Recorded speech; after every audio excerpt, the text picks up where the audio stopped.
Welcome back. It's Swing Pass. I'm Adam Ruffner. That is Evan Lepler. We are recording this on the eve of Week 10. Week 9 had a lot of blowouts. We've got two teams confirmed with playoff spots. That's the 8-0 Boston Glory in the East Division and the 7-2 Oakland Spiders in the West Division. And Evan, beyond that, we've got a whole bunch of mess and a whole bunch of exciting matchups coming up in Week 10. We sure do, Adam. I really thought the Vegas Bighorns made some interesting progress last week. Obviously, that's where we're going to start. They didn't get a break, but they almost got a break in their two games. I'm setting at an Oakland egg and timer Colorado. here, by the way, for this shtick. There's a there's a giant cane waiting slightly off screen to just yank you right now. You wish you had that option. I really do. I really do. Every time Tom Brady came up, it would just be yank.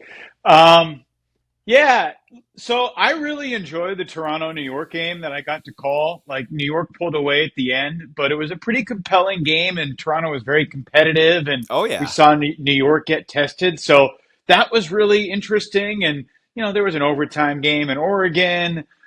Detroit winning is not something that happens every day, so that's interesting a little bit too. Every year, it's not something that happens every year, and we've got back-to-back seasons with the Detroit dub, baby.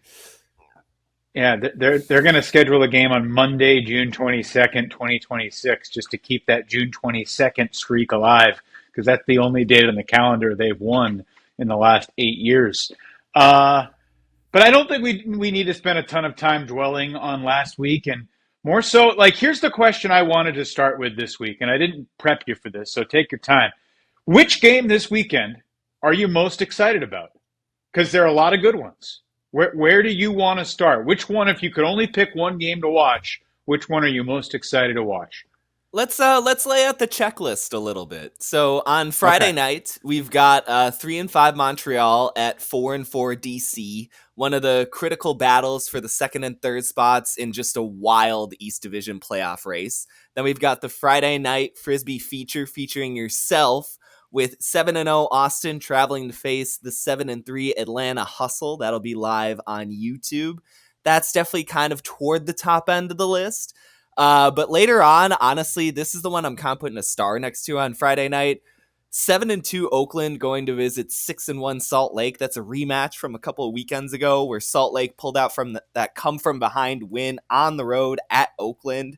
The Shred defense coming up with some phenomenal playmaking stops in the fourth quarter in order to force that extra frame.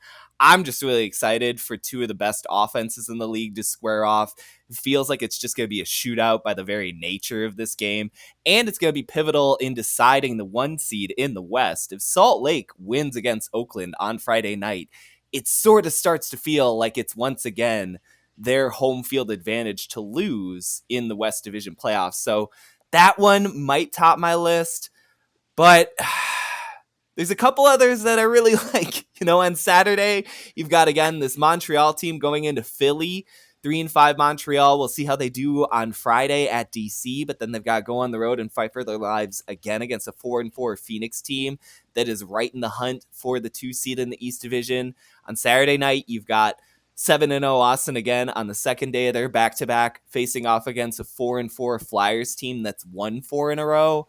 And then you've got, to round out the entire Week 10 slate, Oakland at San Diego in their first meeting of the year. It feels like a West Division matchup, but given San Diego's new placement in the South Division, this is an interdivisional battle, but it features some interesting, I think, feuding history between these two California teams. Oakland and San Diego, while they haven't always been in the playoff hunt together over the past couple of seasons, they've had some real physical matchups since pandemic play, since we resumed since the 2021 season. So I'm really interested to see the first tilt to that.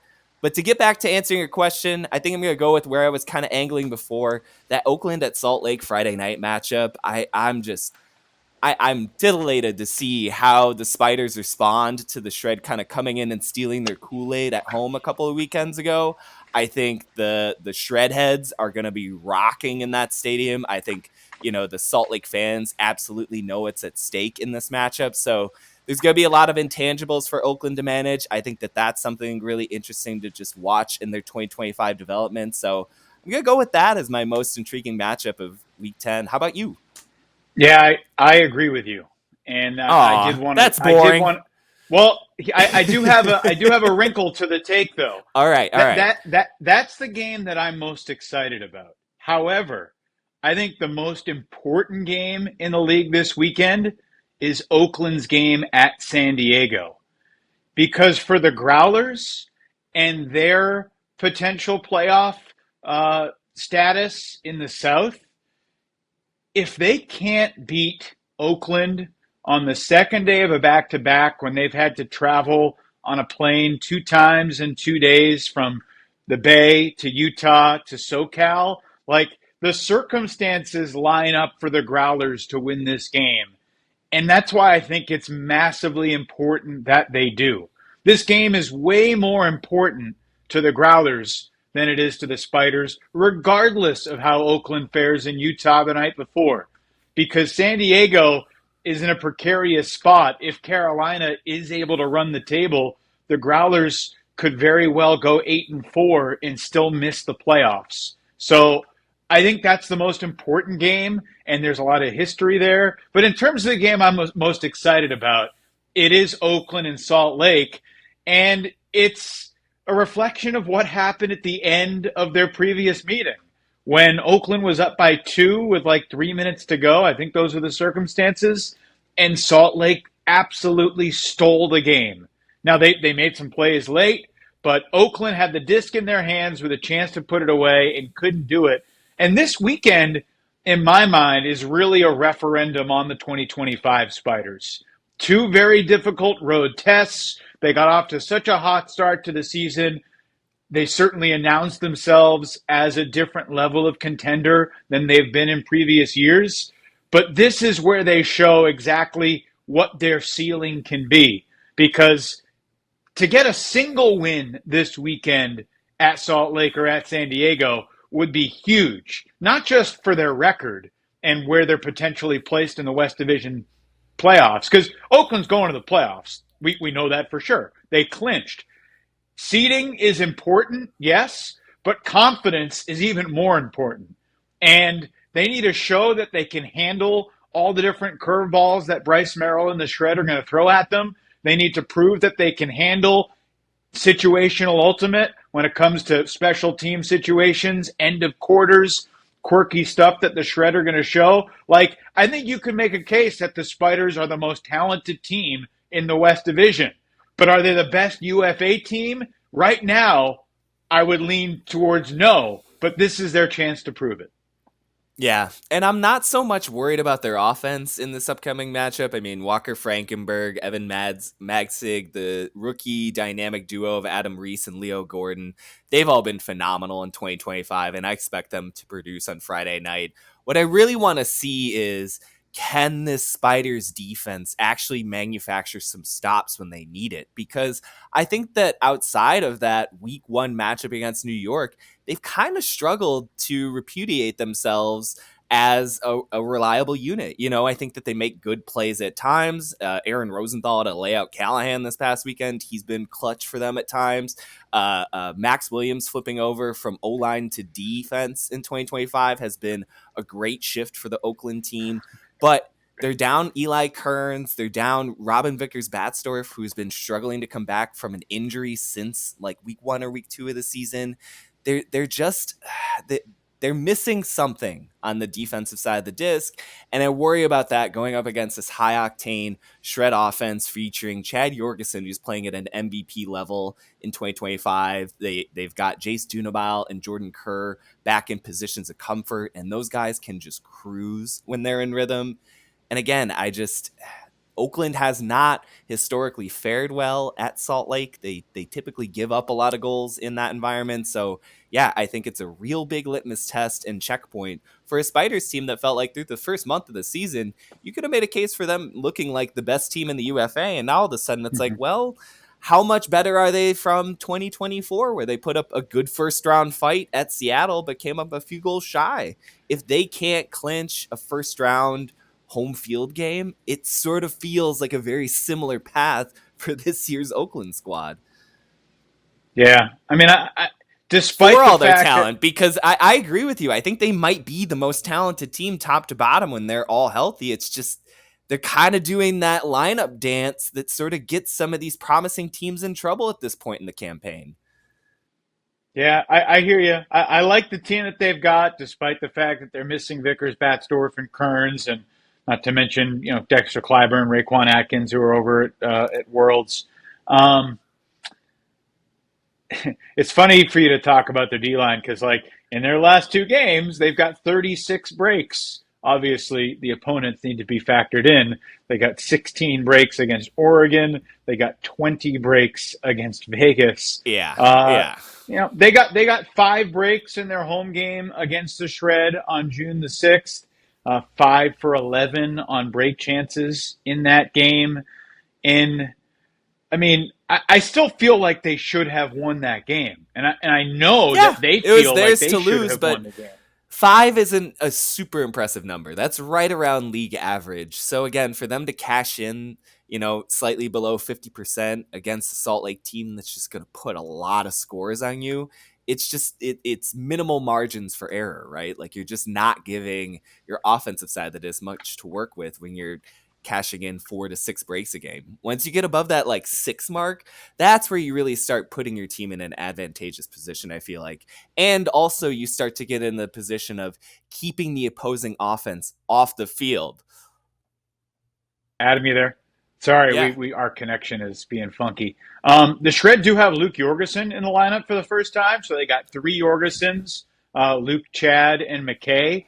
And I remember talking to Bryce Merrill earlier this year. It creates an interesting decision because I don't know if he wants to have all three Jorgensens together on the same line. I think he feels that like Luke and McKay are pretty similar players.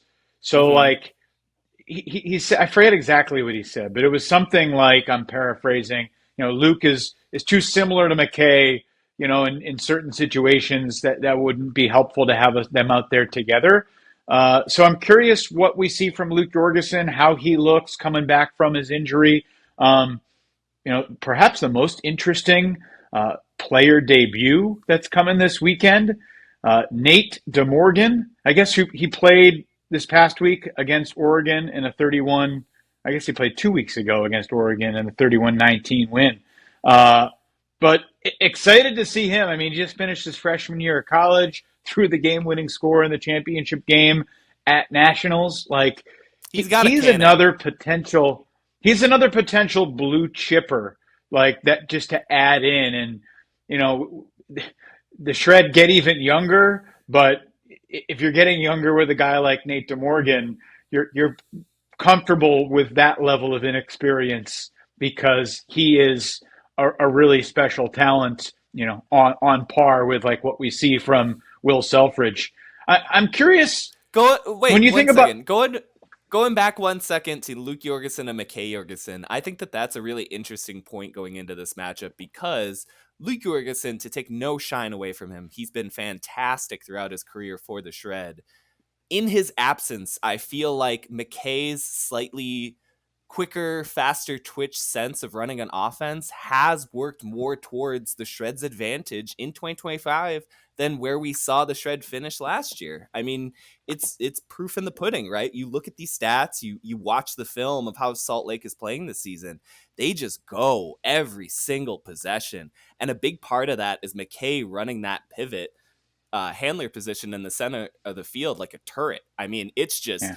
disc in, disc out, disc in, disc out. He's swinging it across field. He's getting it upfield. Like there is zero hesitation in the way that he quarterbacks that offense. And I wonder if they give the keys back to Luke, who's kind of been their QB1 alongside Jacob Miller historically for the Shred offense. But, does he maybe start off on defense? He has shown, I think, an aptitude for coverage in transition areas when the Salt Lake offense has turned it over in the past. So, yeah, I thought your point about the Luke versus McKay and where they might fit in on the offense is a fantastic point for the Salt Lake Shred.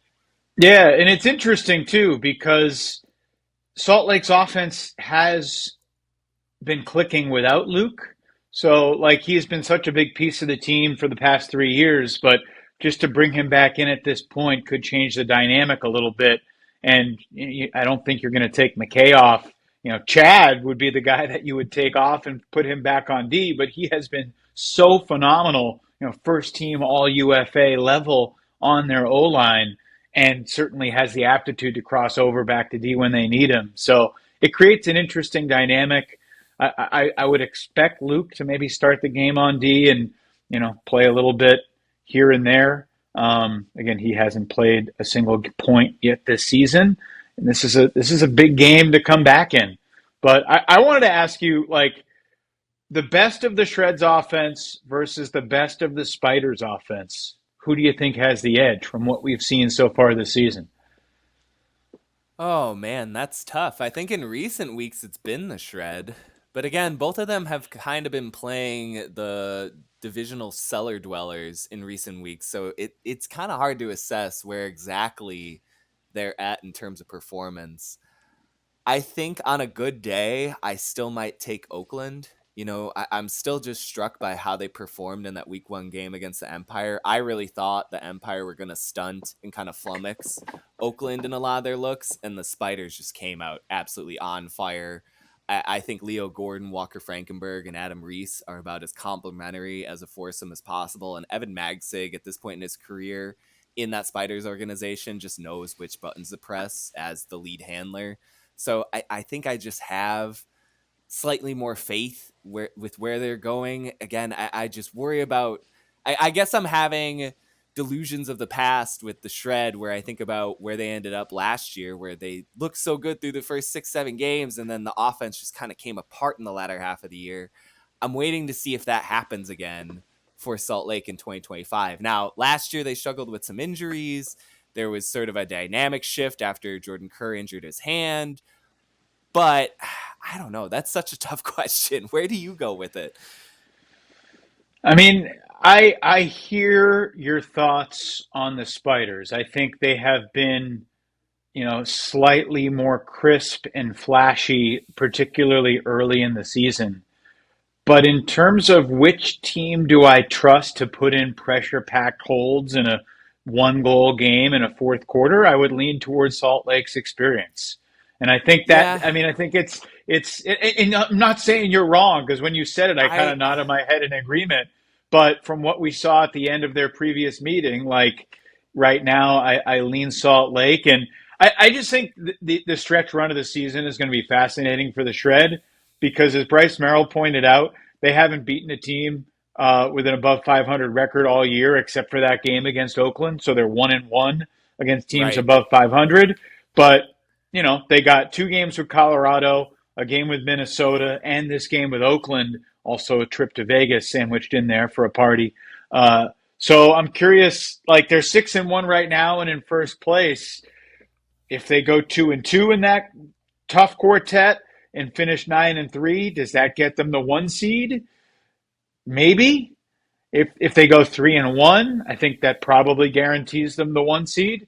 But they also could go 1-3 against these tough teams down the stretch. We're still learning who this Salt Lake team is. With that said, I mean, I remember watching them in person week one of the season. Feels like decades ago down in Atlanta. But that was a riveting, awesome game. And, like, the funny thing about that game was the Shred felt really good about their loss that day. They've had losses that they felt, or they've had wins that they felt really bad about this year, but they felt really good about that loss and how they played in Atlanta that night. So yeah, I I'm, think I'm I'm going excited to see the Shred.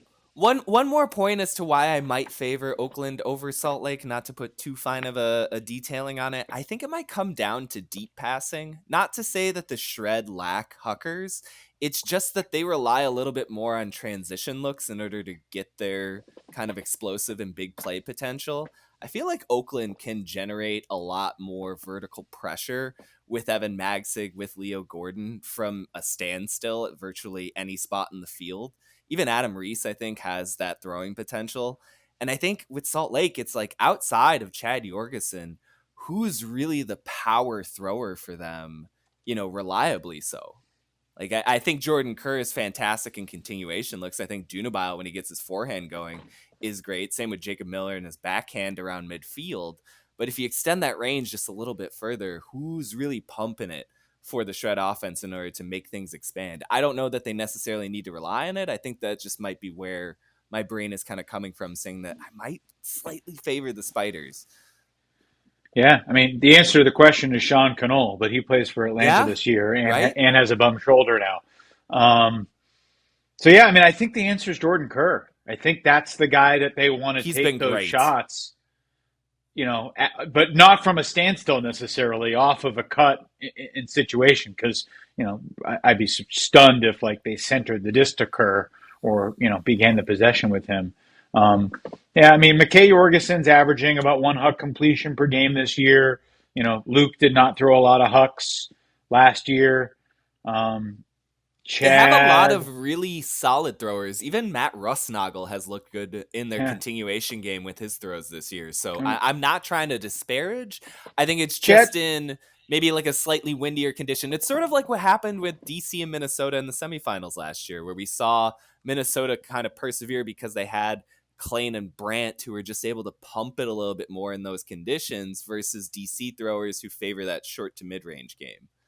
Chad Jorgensen does have 13 huck completions at 76% in 6 games, so Oh, couple per game. he's always eating it. I mean, he was doing that on the D line. You can't make him not see green lights downfield. But Yeah. Anyway, really exciting game. That is the nightcap on Friday, right? What time does that start? 9 9 o'clock p.m. Eastern. Eastern. Yeah, it's a little too close because the Atlanta Austin game that I'm calling is 8 o'clock Eastern, so I'll only be able to really lock in on the second half. Um, And then there is a 10 o'clock Eastern game too, which is kind of interesting. Colorado, Seattle on Friday night. Like maybe the Summit just storm in there and take care of business, but I don't think that's necessarily going to be super straightforward for a Colorado team that's going to be missing some guys and a Seattle team like trying to make their last stand because it is now or never for the Cascades. If they win this game, then we start to talk about maybe they could catch up to the Summit and knock them out of the playoffs. But this is the one they got to get. Yeah, I mean, I think there are a few really interesting pivotal matchups around each of these divisions, and I think the one you're circling is one of the ones that I have keyed in as well, where this Cascades team is on life support. There's no denying it at 3-6. I mean, they've kind of let go of the reigning divisional crown talk already. I don't think we can attach that to their name, no matter it being not quite 12 years in the rearview mirror yet. But this Colorado team, no secret, has struggled on the road. I mean, it starts with their 0-2 Texas road trip earlier this season. That 7-goal loss to Houston, I think, still kind of haunts them. At least it does in my mind. And for as talented as the Summit are, there is still questions around how they choose to mentally lock in on a given matchup. And I think with how the Scades are playing, Seattle could definitely take one off of the Summit at home. I mean, they did it last year. That's how the Mm-hmm. Seattle Cascades kind of ignited their playoff run to a West Division championship. I mean, they pulled out that Week 10 win almost exactly a year ago, 20-19, with Tommy Lee catching a layout goal in the final 10 seconds of regulation to pull ahead. Like this is one of those matchups that I think really starts to develop into that R-word rivalry, where we're kind of waiting for a couple more close games and a couple more will this team make it into the playoffs or not? And then all of a sudden it just kicks in, ignites, and we've got a feud going. And I feel like that's what's simmering here between the Summit and the Cascades. Both teams really like to get out and run on offense. Both teams, I think, still have some credentialing to do as far as their defensive play. I know the Summit right now ranks statistically towards the top end of the UFA, but they've had a lot of feasting on Vegas and Oregon, who are two of the lower ranked offenses in the league. So I'm not Yeah. quite sure where the Summit defense ranks. And on the flip side, this Cascades offense, not looking too bad in recent weeks. Garrett Martin, Connor Balefield, they've kind of got it going. I think it's going to be a really interesting stylistic matchup. And then, we should talk about Friday night Frisbee with Austin traveling to face Atlanta.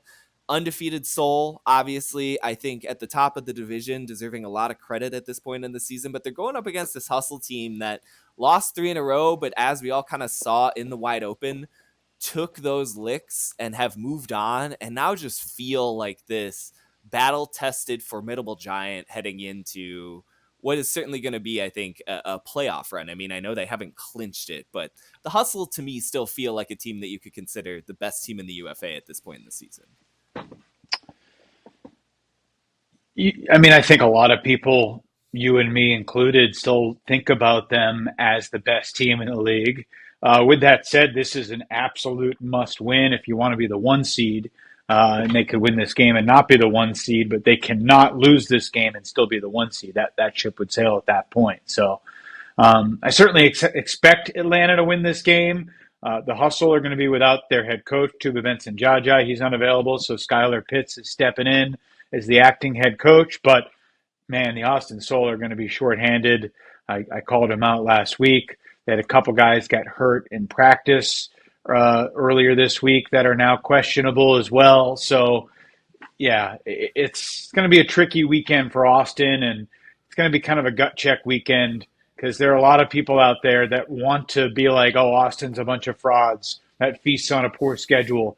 And I'm not usually that guy, but I want to see Austin compete and not get blown out in either of these games on the road. And I say that partly because I'm calling both of these games at Atlanta on Friday and at Carolina on Saturday, and I want to be entertained. It's way more fun to call a game that's close in the fourth quarter than to have, 12, 18 minutes of garbage time. So I hope we get good games from the Soul. I'm excited to see them in person for the first time this year, and Kyle Henke usually brings it in big games, and Joey Wiley and Eric Broadbeck, and they got a bunch of really good players. I'm excited to see Noah Powell in person for the first time because he might be the fastest guy in the entire league.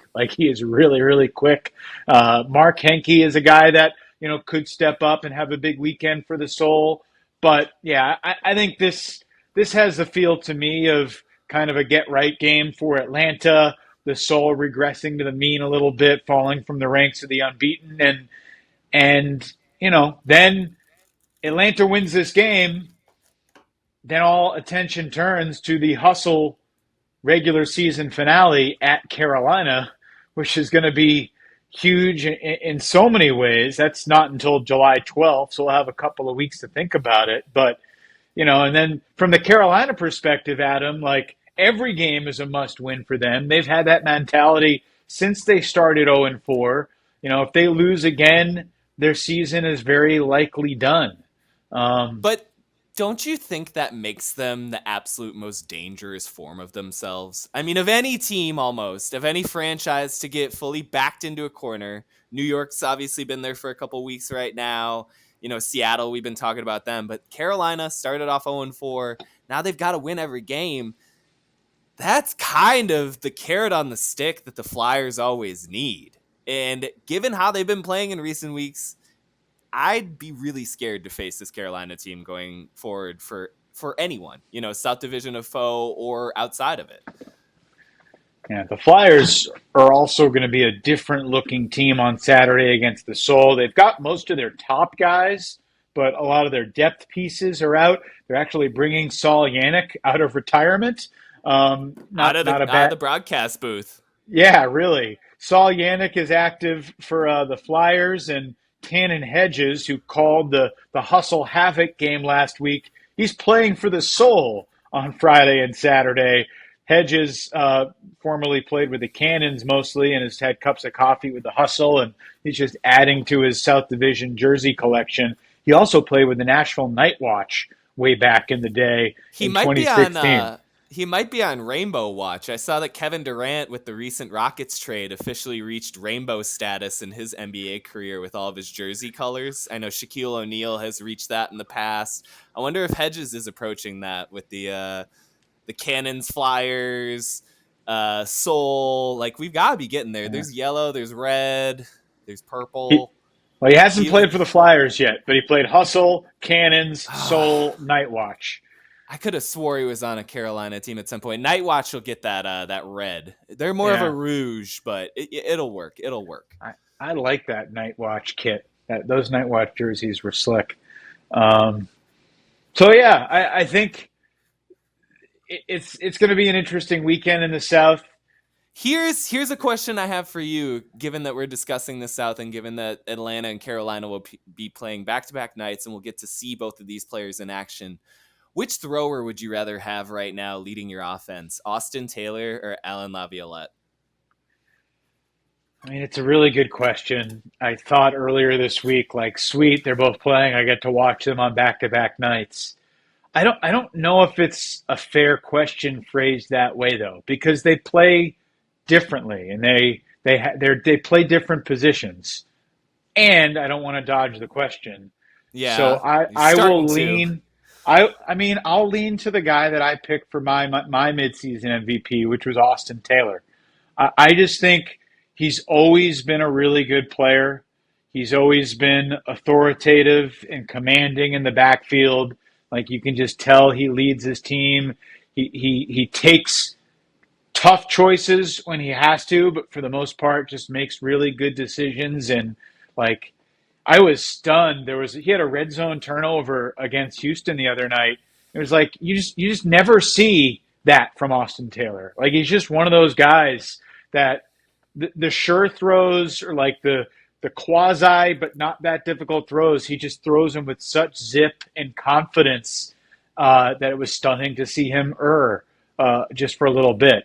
I still think like I mean Alan Laviolette puts more trust into his teammates, which is not to say that Austin Taylor doesn't trust his teammates, but there are a lot of trust balls that get thrown up to Fairfax I and was gonna say, Mitchell if you have and Jacob Rutledge Smith. Fairfax on your roster, it's kind of almost behooves you to just test out a few Yeah, 50-50s because they're but 80-20s.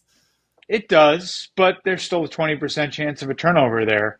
And, on certain days with the wind acting a certain way, like I feel like Austin is slightly more even keel leveled, whereas uh, Laviolette can be a little bit more up and down. Um, but I mean, they're probably the two best throwers in the league right now. Certainly the two best throwers in the South Division. So it's a really fun conversation, and I'm really excited to watch them play on back-to-back days. And they're also like two older guys. I mean, they're both in their 30s, mid 30s for Laviolette, and to see them still doing what they're doing at this relatively advanced age, as I say that, I'll be 40 next month, so I'm older than both of them. But like I know how my body feels, and those guys still look like they're at the peak of their powers in a really impressive way. Yeah, I mean, it's one of those questions that has no wrong answer. I think Austin Taylor's just backhand in general is entering into the pantheon of just throwers who I love watching do their thing. When he gets that upline look and he's got a little momentum and you can just feel him wind up and then unleash like a cobra, it's just out of hand, 60 yards on a platter to someone just coasting away from their defender. I mean, how many times have we seen that throughout his career? I'm even thinking back a couple of years. You had a call when it was Austin at Atlanta, maybe back in 2022, where Taylor was just pumping those backhands deep. Eckwertzel, I think, had a layout goal on one of them. He found Suntjins just striding into space on another. Again, you can just sort of go into like a photo album of Taylor just releasing upline into power position and absolutely bombing it downfield. But I think where I get to with Laviolette is that his ability to produce at such a high rate is a pressure on defenses that I just think his ceiling exceeds Taylor's by just a smidge. I totally agree with you as far as like the consistency game in, game out. There is relatively no peers, I think, for Draco over the last 5 years with what he's been as a QB1 at the center of the Atlanta offense. But Laviolette, when he gets going, man, I mean, it's like every possession, they're just going to him. He starts up field, cuts under, bombing it deep. Like that, like you say it, there's zero hesitation. He has more trust in his players downfield.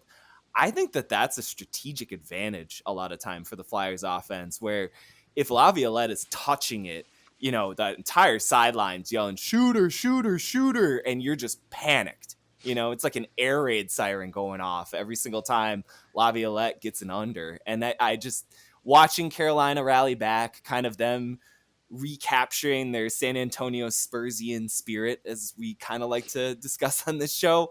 It just feels like it often starts with Laviolette's dynamite work as an offensive producer.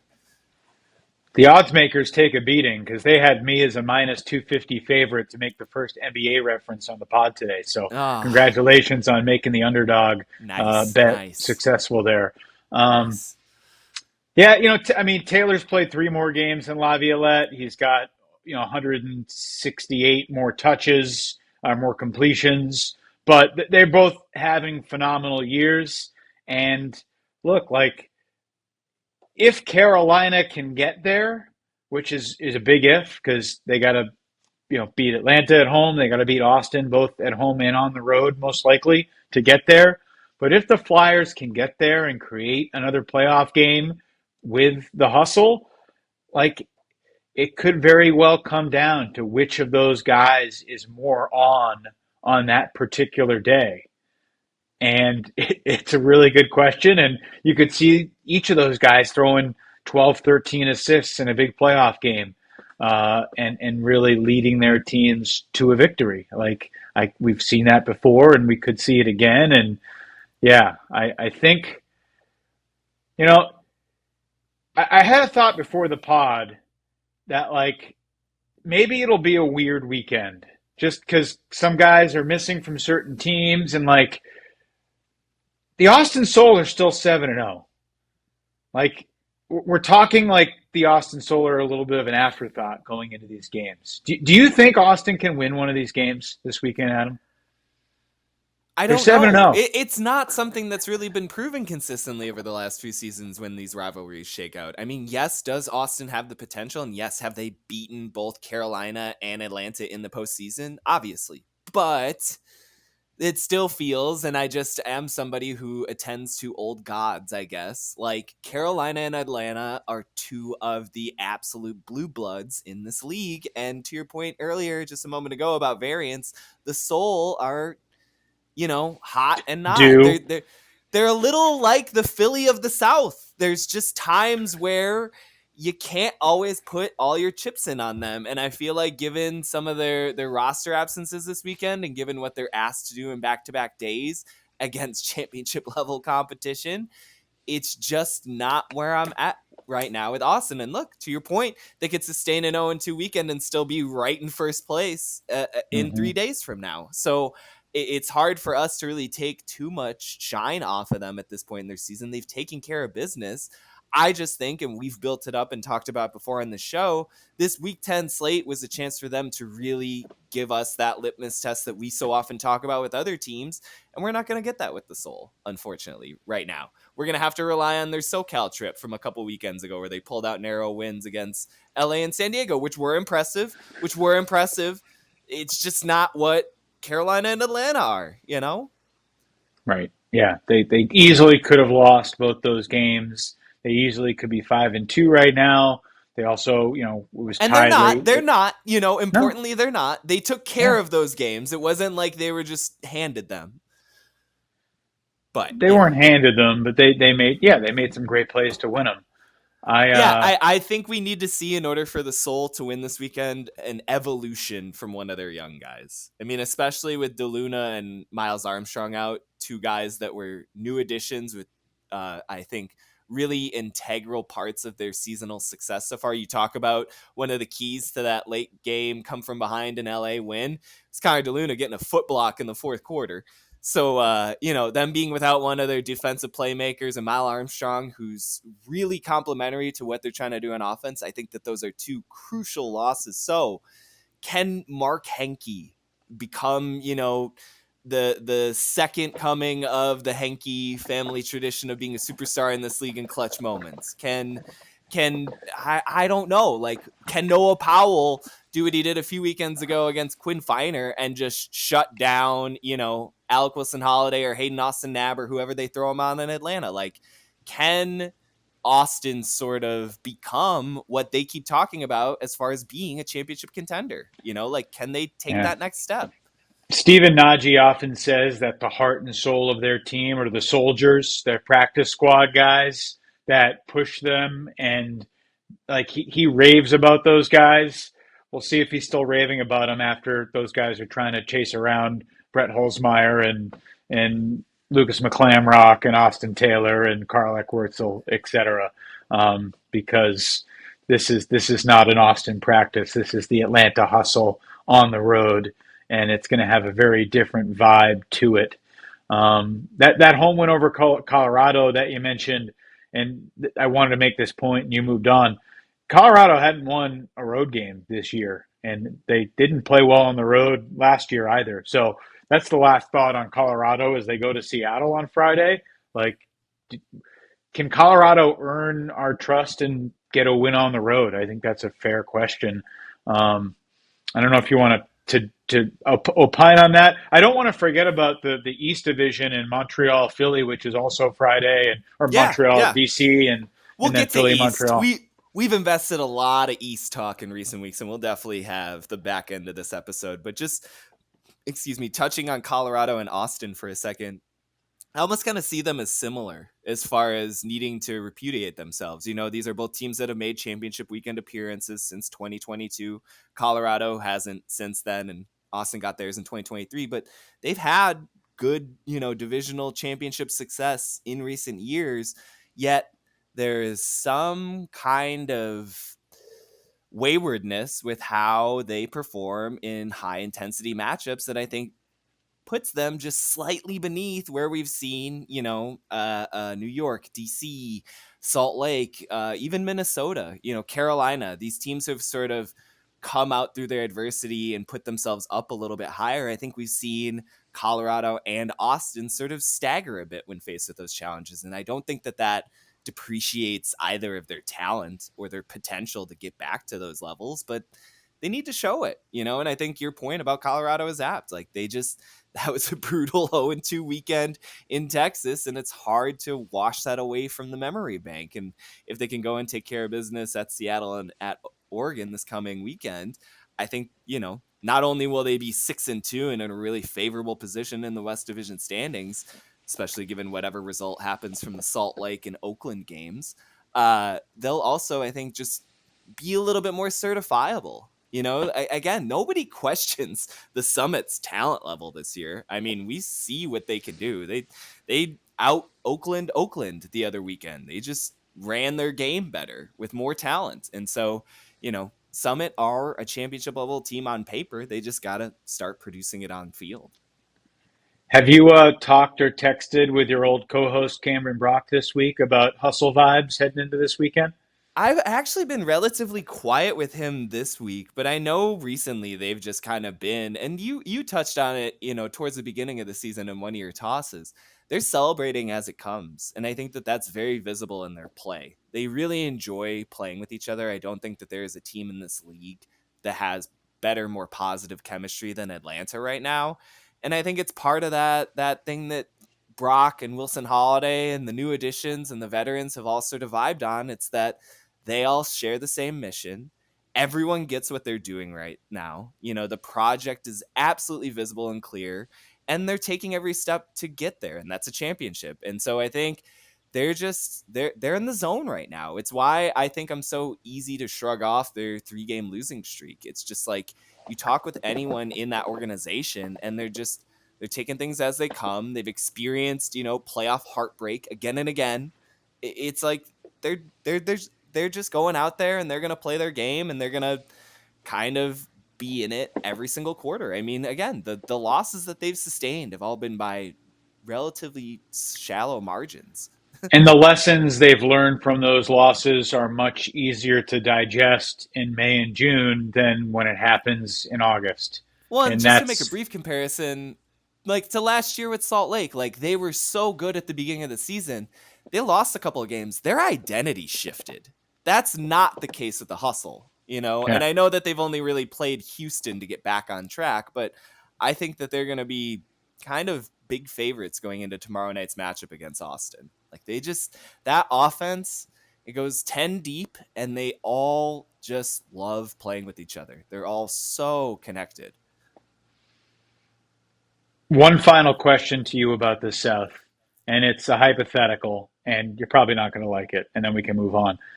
If Atlanta and Carolina both win this weekend and both look pretty good doing it, and then Atlanta's 8-3 and Carolina's 5-4, and then when Atlanta goes to Carolina 2 weeks from now, where do you lean in that game? Do you lean to the Flyers at home, or do you lean to the hustle taking care of business on the road? And That we'll is have plenty of time to digest that game, but I'm just a quick little blink test right now. that is the most push matchup, and I will not shift from that. Like, the amount of intangibles heading into that matchup are off the charts. I'm gonna need to see active rosters. Also, for all of the superlatives that I just gave to Atlanta, quite frankly, Carolina's still their big brother. With the titles, with the divisional championships, with the Mm-hmm. way in which, whenever there's the game to play, all capitalized, the Flyers get the better of Atlanta. And until that shifts, what was Atlanta last year? Before the South Division Championship game, 4-0 during the regular season against the Flyers. Did they clean sweep them, or was it? No, No, two no, and no. two. Sorry, They two lost. and two. They lost That's both right. early in the season at Carolina. Yeah, it's But been a they were, long time since they've won at Carolina. yeah. I don't know. It's just one of those things where Carolina has the confidence in the matchups where in any given game against Atlanta, who could be the best team in the world at that given week, Carolina can come out with the W. So yeah, push hard on that matchup. I don't have a favorite at all. Last time that Atlanta won at Carolina, July 15th, 2023, 25-19. That was the year that Carolina lost to Austin in the first round, and then we don't need to remind Hustle fans what happened after that. But let's talk about Montreal and their quest to save their season as they go on the road to two teams that they beat pretty comfortably at Claude Robillard Stadium earlier this month or the very end of last month. How much hope do you have for the Royale in terms of them not just kind of dying a slow death in two tough road matchups at DC and Philly? I mean, the long and short of it is that they've got to figure out a way to export their offense to the road games. Like, they just completely transform when they go outside of Claude Robillard. I mean, they had that 3-game winning streak where they were averaging 25 a game, and they looked like they could do anything against some of the top defenses in the entire league. And then the last 2 games, they've scored a combined 33 goals. One of those is at home, but they just... I don't know what it is with this team. I kind of touched on it a little bit in one of my recent power rankings where they have such a proclivity for the Huck that they kind of forget to do any sort of small ball or generating scores in the red zone. They'll just have games, I think they have 5 games this season with 10 or fewer red zone attempts. Like, they're making too many things too difficult for how talented their offense is. And I think that we've seen the full capabilities of a Montreal team that can put up almost 30 a game on some really good teams. And I think on the road this weekend, they'll have to, again, figure out a way to both keep their explosives in their attack, keep that long game going, because when Brissett and Tremblay-Jonca and Quinlan are throwing and in rhythm, they look like a team that can compete in the playoffs against anyone in the East. And when they're not connecting on those deep shots, it's like they just cannot get out of the backfield. And so I'm getting a little rambly. I just think the Royale, they need to show us, what they haven't shown us, which is 4 quarters of consistency on the road and not just having some stretch where they go from a 10-9 game to 17-10.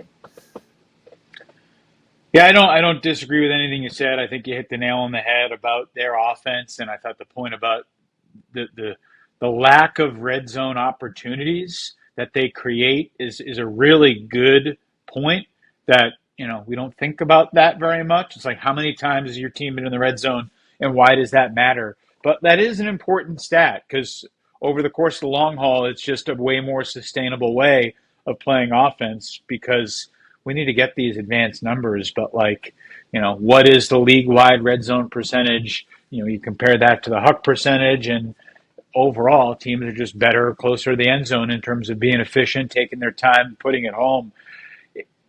I think it's a really interesting way to look at the Royale. I think this game, though, is about DC and their offense and can they hold serve at home.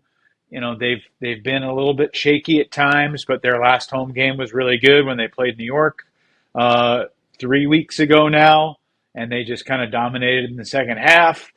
They had the heartbreaker in double overtime at New York after that, but they haven't played since, so they were off last weekend. And you know, this is a tough ask for me for the Royale to go into DC and, not only play crisp enough offense, but also to disrupt the Jacques Nissen, Tyler Monroe, Cole Jurek, Jeff Wodach, Andrew Roy machine that they've kind of created through the years. But I'm excited for this game. Similar to Carolina, DC is phenomenally dangerous at 4-4. Like, we haven't, I think, seen a fully functional and healthy Breeze team yet. I keep going back to the injuries that they just sustained in the second half of that double overtime loss at New York. I mean, they have a healthy Cole Jurek and a healthy Tyler Monroe at the end of that game.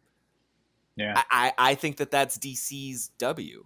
And by the way, Tyler Monroe listed as dressed. He moved from questionable to dressed, so presumably that means he's not going to play. But Christian Boxley is active for the Breeze for just the fourth time this season. So that's a nice little pick-me-up for DC. Yeah. And they just always play so well at home against the Royale. Again, their defense just seems to really get after that Royale backfield when Montreal goes on the road. And so I'm just concerned about Royale's ability to kind of not carry this weird mindset into away games. I don't know how else to explain it. I mean, we've seen a couple of teams throughout this league sort of curse with this element where they play one way at home and their offense looks like it can, really rack up points on kind of any sort of coverage. And then they travel with one or two absences and it just all comes apart. And I feel like if the Royale are truly serious about making a playoff push at 3-5, they're going to have to conquer one of those demons and get one win at least in their week 10 schedule. Because, I don't know that they even do that well at Philadelphia. I know that they won by 9 a couple weekends ago at home against the Phoenix, but Philly is another one of those teams that travels way differently than they play at home. Although their curse is on defense. They play like a top 5-10 unit sometimes at home, and then they go on the road, and it's like they don't know who to cover in transition. But I think Philly's going to play a lot differently, in Week 10 than they did a couple weekends ago at Claude Robillard. So I think the Royale face one of the toughest doubleheaders going into a Week 10 schedule filled with them. It always makes me nervous when the team's head coach is listed as dressed for the first time. And Jean Levy Champagne was a pretty good player 10 years ago, 11 years ago. But he is 45 years old now. He is even older than me, if you can believe that. And he's not expected to play, but like if someone tweaks something pregame, then all of a sudden he's your 20th guy. And it's just a precarious position to be in. Frankly, the Toronto Rush are in that position as well, as Jamie Millage and Travis Puckrin are both listed as active for their home game against Pittsburgh. And how ugly and hideous would it be for the Rush if, after all the competitive, honorable, worthy Frisbee they've played, they allowed Pittsburgh, a team that just lost to Detroit and has lost 7 in a row. If Pittsburgh went to Toronto and won that game, that would be a disaster for Toronto. But that's not what we're focused on right now. Montreal still has weapons, right? Like, CTJ and Kenton Bonneau and Jacob Brissett and Kevin Quinlan and the Lalonde Landry brothers. Like, this is good... Say his name. Philippe Labourdais has been great for them this season. But, yeah. Say his name? What do you think I was being disrespectful?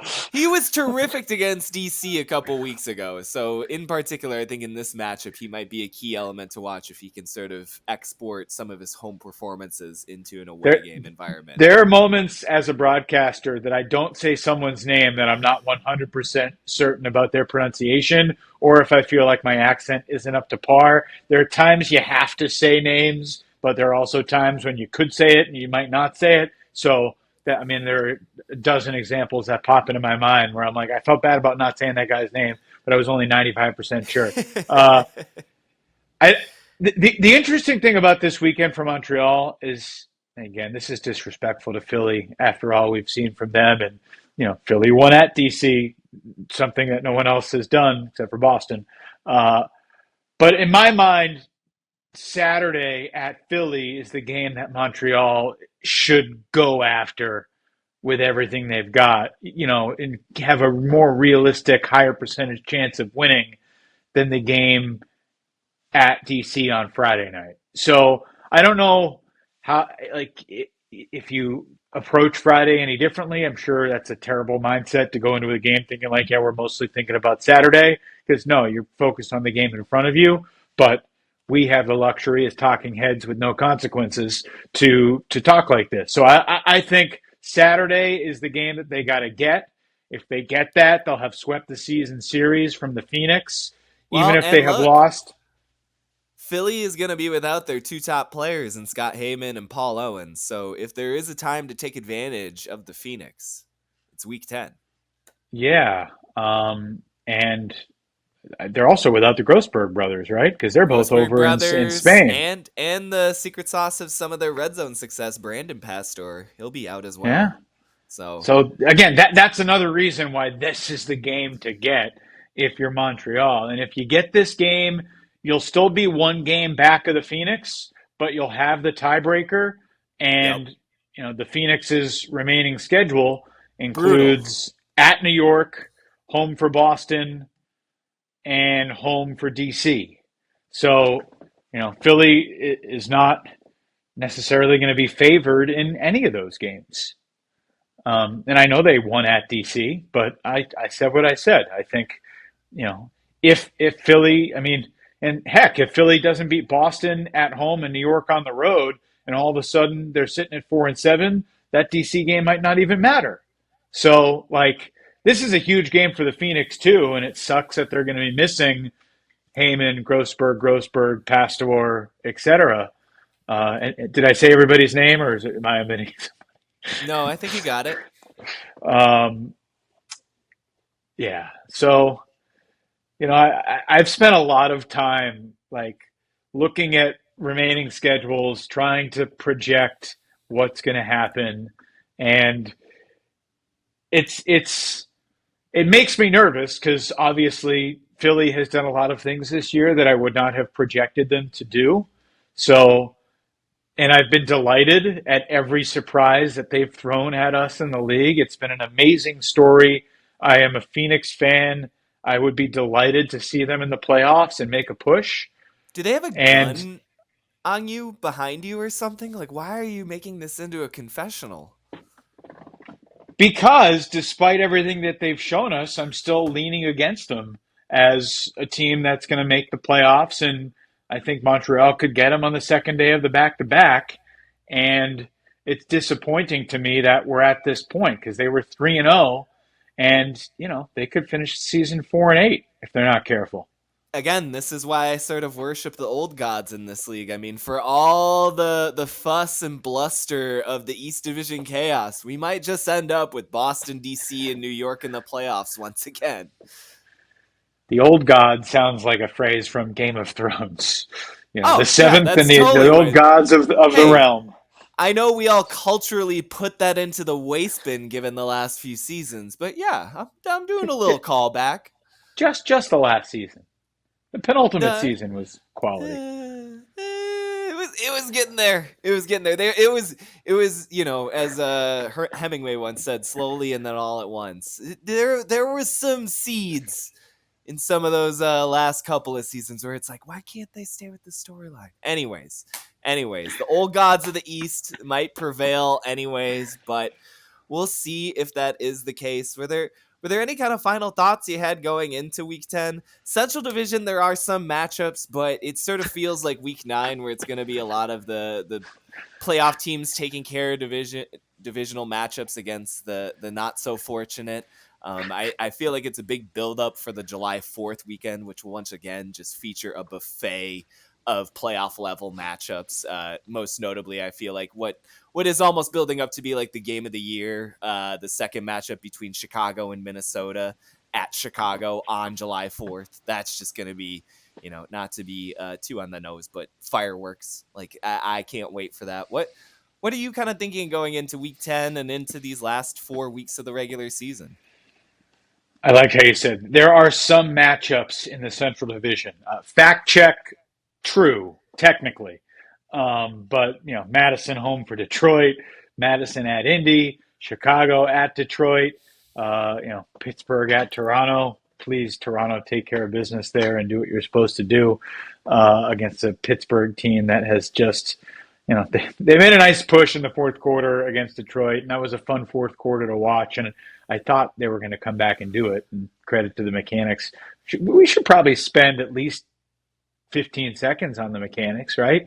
Their second win in the last 7 years. Yeah. Their first road win in almost a decade since June 5th, 2016. And think about all the road trips they've been on returning home losers. And this was the first time in 9+ years that they return home from a road trip after a win. How about the Mechanix?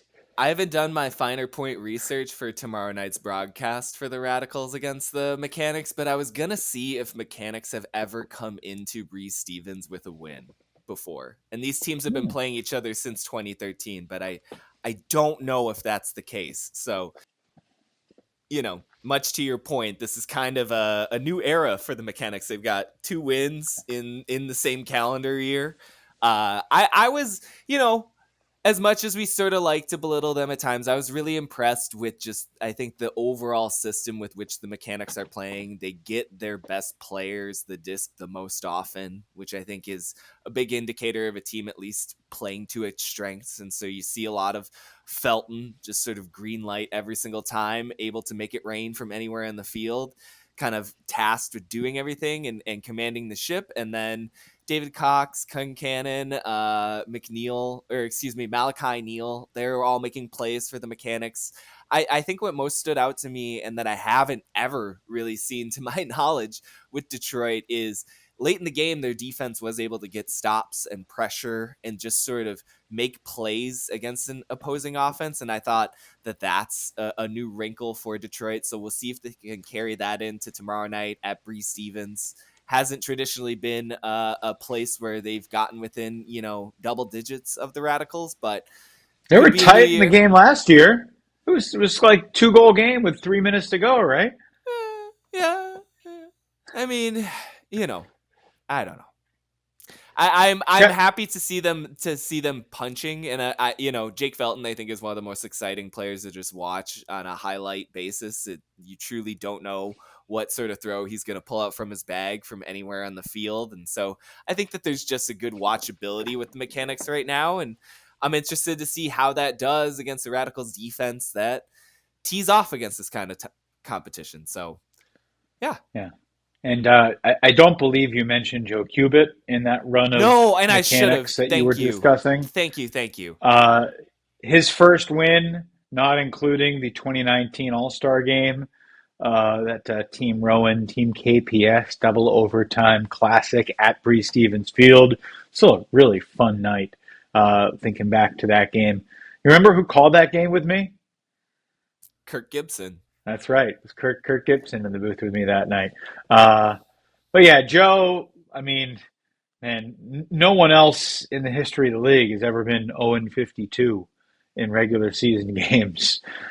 So for Joe to keep coming back and, keep being a playmaker and to have the game he did, as you pointed out, I think in the power rankings, and man, the Mechanix shooting up in the power rankings at him. Like, I almost want to pour some cold water on you. You bumped him up 3 spots. 3 whole spots, yeah. There's a lot of air at that end of the rankings this year. I feel like there's a If lot of if I'm chances an for alley float. cat that obsesses about the power rankings, I am pissed off. I'm like, If we you beat Detroit all these times, and you're going to put us behind the Mechanix? Come on. if you are obsessing about the power rankings in the year of our Lord 2025, I've got a 1-800 number I think you should call.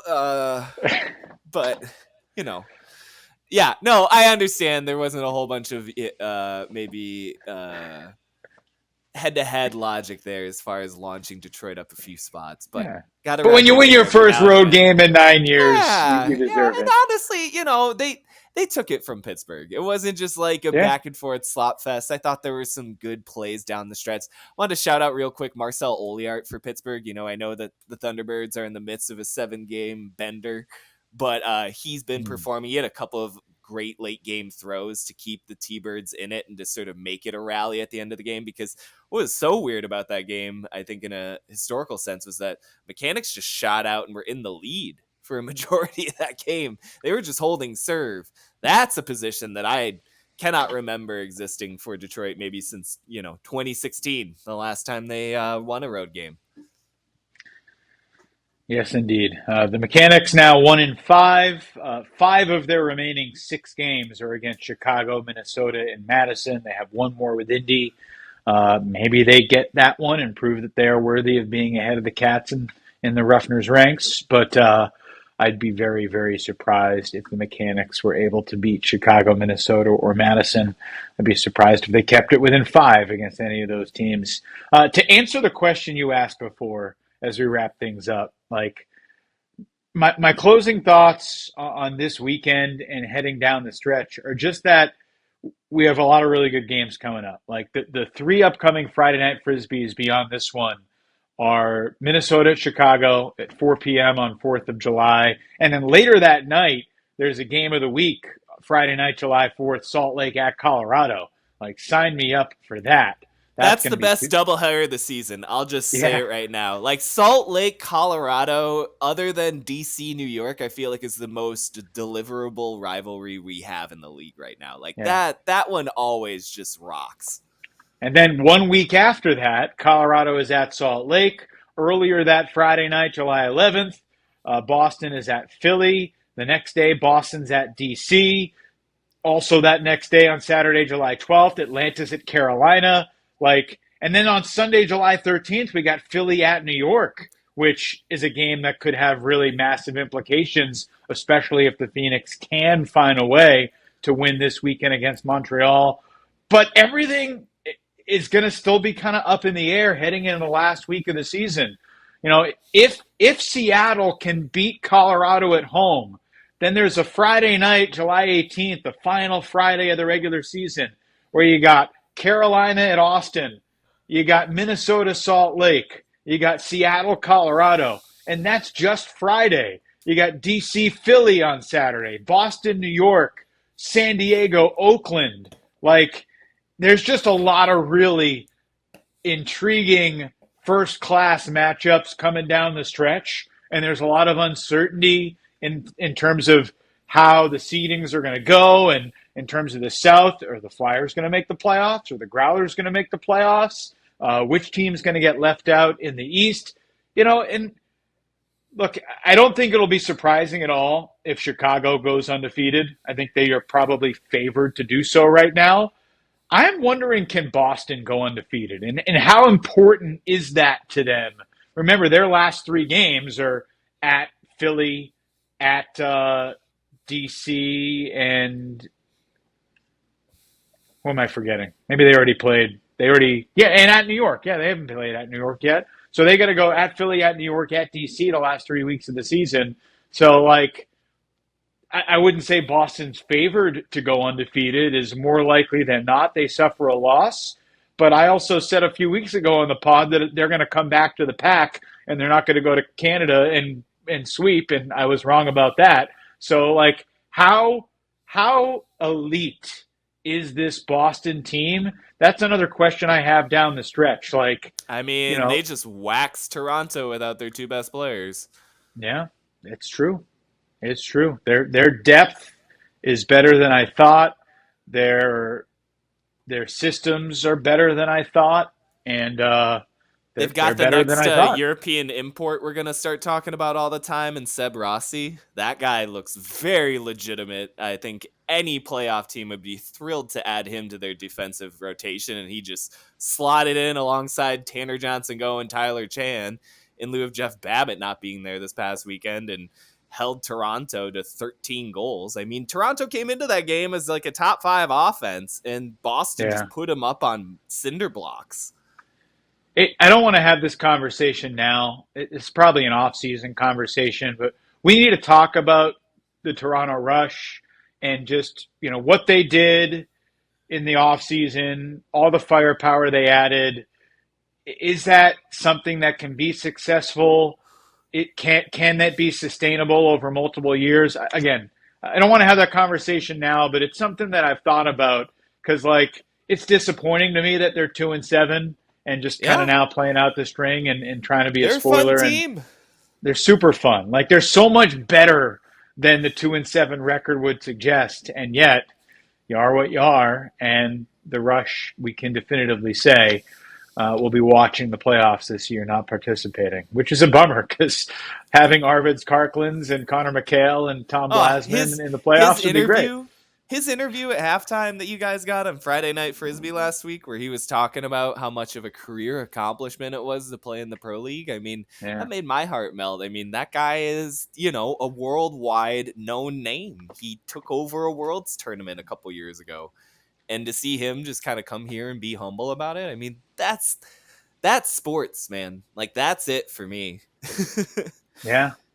And it's so meaningful for all these European guys because, Yeah, as we're seeing this week at U24, and I haven't been by my computer all day. I don't know if there was a big upset earlier today, but I haven't looked yet. USA has just been dominating. The U.S. men fell behind Italy 4-0 in a game and then came back and won it going away. And the women's and mixed teams, every game is 15-1, 15-2, 15-4. They So just put out that graphic that they had won 100 straight across all divisions. yeah, imagine being the last on that last team that lost. I'm not even sure who it was, but yeah, I mean the U.S. their depth, their talent, it's still heads and shoulders the best. As much as we want to talk about the rest of the world catching up, in a full team structure, and who knows, maybe the U.S. World Games team stumbles in China in August. But right now, when an international player comes into hostile foreign territory in the United States and not only holds their own but looks like one of the stars in the league. It's fun, it's special, it's super meaningful, and these guys are going to remember these experiences for the rest of their life. And who knows, the difference in the championship game this year could be which Belgian played better, Toba or Don. That might be a conversation we're having a couple months from now, and I'm here for it.